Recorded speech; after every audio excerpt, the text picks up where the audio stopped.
Good evening student, আশা করি সকলে ভালো আছো। আজকে শিখব নবম শ্রেণীর কোষে দেখি 15.2 এর চ্যাপ্টার।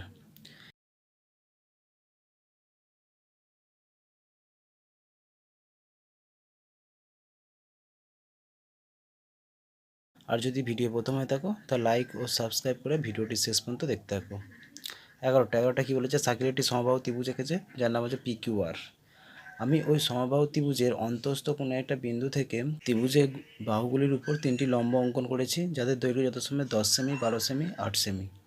মানে একটা ত্রিভুজ আঁকা হয়েছে, যা একটা সমবাহু ত্রিভুজ আঁকা হয়েছে। সেই সমবাহু ত্রিভুজের উপর 3টে লম্ব হচ্ছে 10 সেমি একটা, 12 সেমি একটা, 8 সেমি। এবার সেটা অন্তঃস্থ বিন্দু মানে হচ্ছে মাঝের বিন্দুতে যোগ হচ্ছে। এবার তোমাকে বলা হয় যে PQR ত্রিভুজটার ক্ষেত্রফল কত। তাহলে ত্রিভুজটির ক্ষেত্রফল হবে 300√3। একটা সমবাহু ত্রিভুজ, ধরো এটা একটা সমবাহু ত্রিভুজ, ধরো এটা একটা সমবাহু ত্রিভুজ।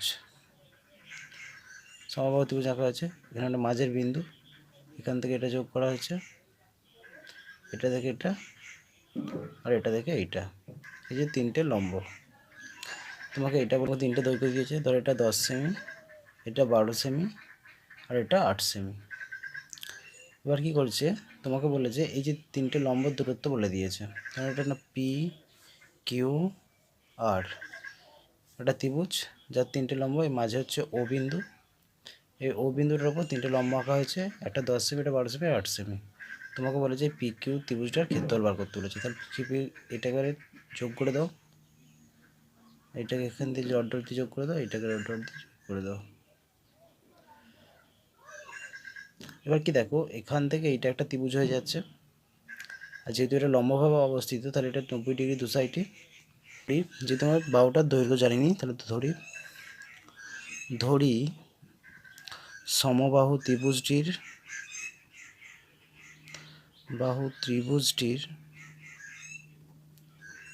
সমবাহু ত্রিভুজটির বাহুর দৈর্ঘ্য সমান A। সমবাহু ত্রিভুজটির বাহুর দৈর্ঘ্য A, এস সেমি। যেহেতু সেমিতে দেওয়া আছে তাহলে এস সেমি। তাহলে বাহুর দৈর্ঘ্য মানে এই বাহুটার দৈর্ঘ্য A। তাহলে PQ সমান QR সমান RP সমান A। আর বাহু দৈর্ঘ্য ধরেছি A। এবার ত্রিভুজটির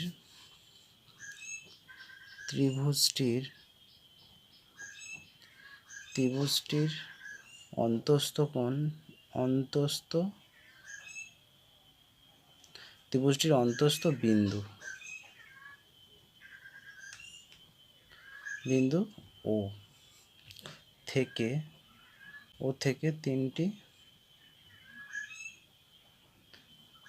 তিনটি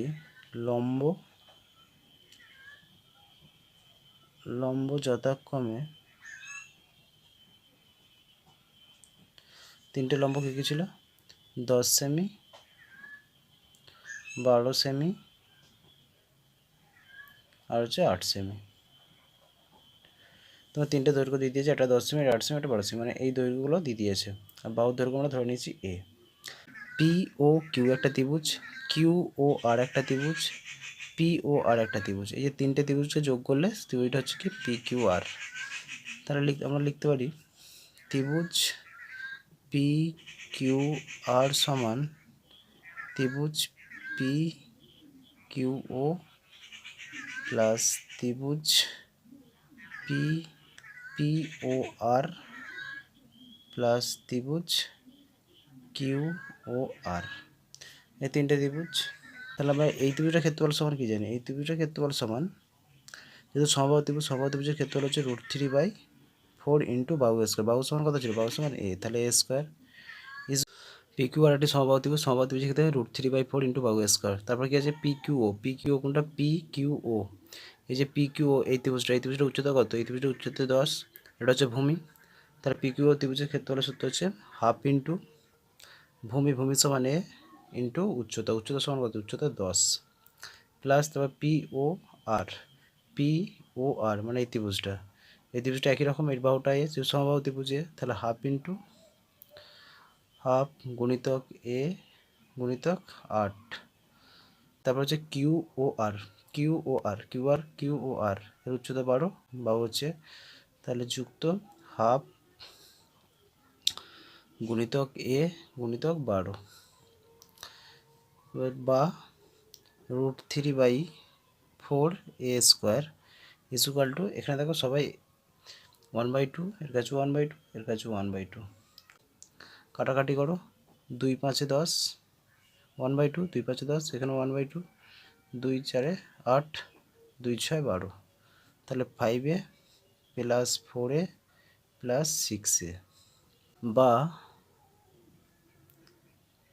√3/4 a² ইকুয়াল টু, এটা যোগ করলে কত হয়, 6 4 10 5 15, 15a, বা এটা গুণ করলে কি হয়, √3a² equal to 15 4 60, 60a, 60a, বা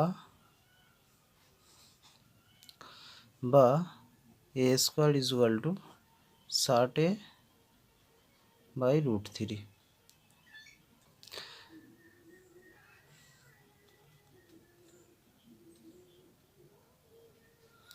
এটাকে করণীয় 60a/√3, একে √3 দিয়ে গুণ করো আর একেও √3 দিয়ে গুণ করো, বা a² সমান 60a√3, নিচে হচ্ছে 3 3 গুণ করলে 3 3 20 60, √3 গুণ করলে 3 হয়, 3 20 60, বা a² সমান 20a√3। এখানে দেখো দুটো এর কাছে একটা, তাহলে কেটে দাও, তাহলে a ইকুয়াল টু, বা a ইকুয়াল টু 20√3। তাহলে ত্রিভুজটার বাহুর দৈর্ঘ্য বেরোলো 20√3। তোমাকে বার করেছিল ক্ষেত্রফল কত, ত্রিভুজের ক্ষেত্রফল কত, অতএব PQR ত্রিভুজ PQR ত্রিভুজটির ক্ষেত্রফল ত্রিভুজের ক্ষেত্রফল সূত্র কি, √3/4 ইন্টু বাহু স্কোয়ার, বাহু মানে 20√3, তাহলে 20√3 সমান √3/4 গুণিতক, যেহেতু 20√3 তাহলে 20√3 গুণিতক 20√3, 4 5 20, 5, এবার 3টে √3 গুণ করলে 3√3 হয়, আর 20 5 100, তাহলে 20 5 100, √3 গুণ করলে 3, আর একটা √3 থাকে, সমান 300√3। তাহলে ত্রিভুজটির ক্ষেত্রফল হবে 300√3। আশা করি সকলে বুঝতে পেরেছো। আর যদি ভিডিওটা ভালো লাগে তাহলে লাইক ও সাবস্ক্রাইব করে বেল আইকনটি অন করো, যাতে এই ধরনের ভিডিওগুলি তোমার কাছে প্রথম পৌঁছায়।